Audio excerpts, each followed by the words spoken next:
3 to 1. That's the number sitting next to your name. In a font Devon clearly thinks looks official. On a spreadsheet called Gone, by XMass, XLSX. 3 folders deep in the shared drive.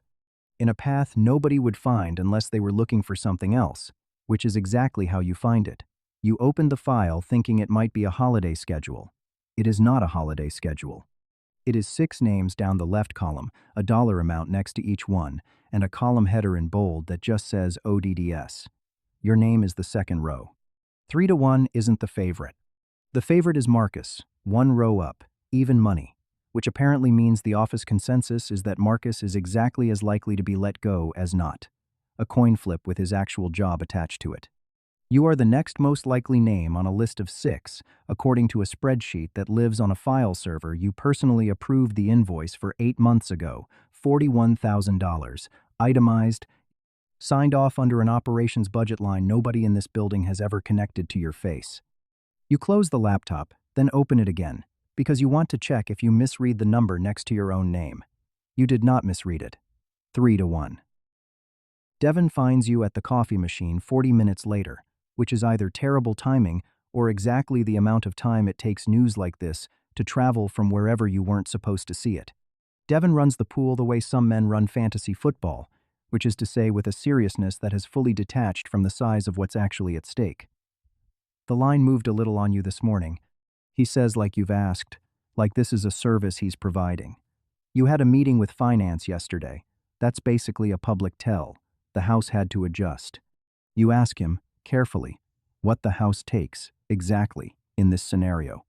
He explains, completely earnest, that he skims 5% off the winning payout to cover, quote, operational overhead, which you understand to mean Devon keeps roughly $9 for himself regardless of who loses their job. He says this the way a sportsbook manager might explain a vig to a first-time bettor, patient, a little proud of the system he's built. He tells you, unprompted, that he closes the book every Friday at 5, no exceptions. Because a line has to lock sometime or it's not a real market, and that he adjusted the whole sheet last week after someone in accounting cried in a bathroom stall loudly enough that half the floor heard it, which apparently moved 3 separate lines by a full point. He does not, at any point, seem to register that the thing being priced is a person's income. Priya Chen is next to him, a paper day planner open on the counter, a green highlighter capping the page where she's logged her entry.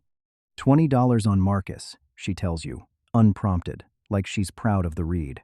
He's been weird in stand-ups for 3 weeks. That's the tell. She flips back a page to show you a column of smaller entries from previous weeks, names and dates and outcomes. The whole thing tracked with more discipline than most people apply to actual budgeting. I don't bet more than 20 on any one name, she says, like she's explaining a risk management philosophy she's genuinely proud of. Bankroll management. You don't chase a bad read. She says it kindly, not maliciously, the way you discuss a bracket pick, and you realize the pool isn't cruelty exactly. It's something closer to a coping mechanism dressed up as a game. 28 people in a building nobody controls the fate of, placing $5 and $10 and $20 on names, because the alternative is sitting with the powerlessness directly. You ask, still careful, whether anyone's bet on you. Devon checks a second tab. $15 total, he says. Spread across 2 people. He doesn't say who, and you don't ask, because you've already done the math nobody in this conversation knows you're capable of doing. The entire pot, every bet from every one of the 6 names, adds up to $185. The file server the pot is tracked on cost more than 200 times that to install. You are standing in a room, discussing your own employment odds with a man who does not know he is, functionally, running his book on infrastructure you personally financed, and the number that would actually explain your odds to him, if you ever said it out loud, is the $18 million mortgage on this building that you personally guaranteed the year you bought it. You bought this building 4 years ago, back when the previous ownership group was defaulting on a covenant nobody currently working here has ever heard of. And you built the whole structure since then so that ownership would be the least interesting fact about it, less interesting than the coffee machine, less interesting than the elevator schedule. That's the real reason you spend the rest of the morning turning over what it would mean to say something now. Not the whole truth, just enough of it. A sentence like, "I don't think this is a great use of the shared drive," would end the pool in about 90 seconds and would also, immediately, raise the question of why an operations coordinator has the standing to make that call stick, which is the exact question you have spent 4 years making sure nobody has reason to ask. You could go the other way. Report it upward as a compliance issue. Gambling on layoffs, HR would have to act on that officially, and the pool would die a bureaucratic death instead of a social one, and you would never have to be the person who killed it, only the person who filed the complaint. You turn that option over for a long time, longer than you'd admit to anyone, running the actual mechanics of it, an anonymous tip, a policy memo, Devon getting a quiet talking to from someone 2 levels above him who'd never connect it back to you. It's clean. It's also, you eventually decide, a little bit of a lie, because the thing that would actually be dying isn't the gambling.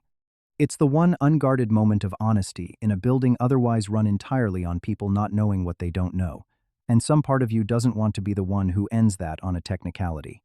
Marcus himself walks past your desk mid-thought, coffee in hand, completely unaware he's the favorite in a pool 3 floors of people have money on, and says, "You look like you're solving a murder over there, because you've apparently been staring at the same paragraph of a report for 10 minutes. You tell him it's nothing, a vendor invoice. He shrugs and keeps walking, and you watch him go, the actual even money favorite, humming something under his breath, entirely unbothered by a fate he doesn't know is being priced in real time 2 floors below him. You decide against it too, for a reason that surprises you a little. Whatever this is, it isn't actually mean. Nobody in it wants you gone. You watch Priya go back to her planner, watch Devon field a question from someone 3 desks over about whether the line on Marcus is still open, and you keep waiting to feel the anger you think you're supposed to feel, watching your own job get priced like a parlay. And it mostly doesn't come. What comes instead is something closer to fondness, the specific kind you feel for people who have no idea how much bigger the room actually is than the version they're standing in. They are gambling the way people gamble on the weather, treating an outcome they have no power over as though naming a number for it gives them some. You think about how invisible that kind of ownership is by design, how the entire architecture of it depends on nobody ever needing to look at the file server invoice and wonder who signed it. Saying anything today, even something small, spends 4 years of that invisibility on a $15 side bet. You do the arithmetic the way you always do, quietly, at your own desk, and the arithmetic says, let it run.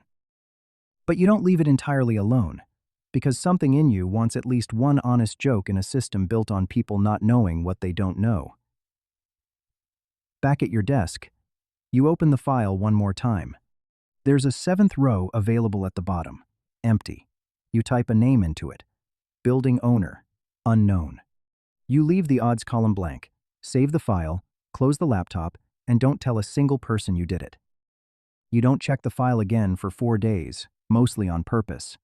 2 budget reviews happen in that stretch. 1 actual termination in a different department entirely, real, unrelated, no odds attached to it. And Devon spends an entire Tuesday lunch explaining to someone in marketing why his line setting is more accurate than the office consensus.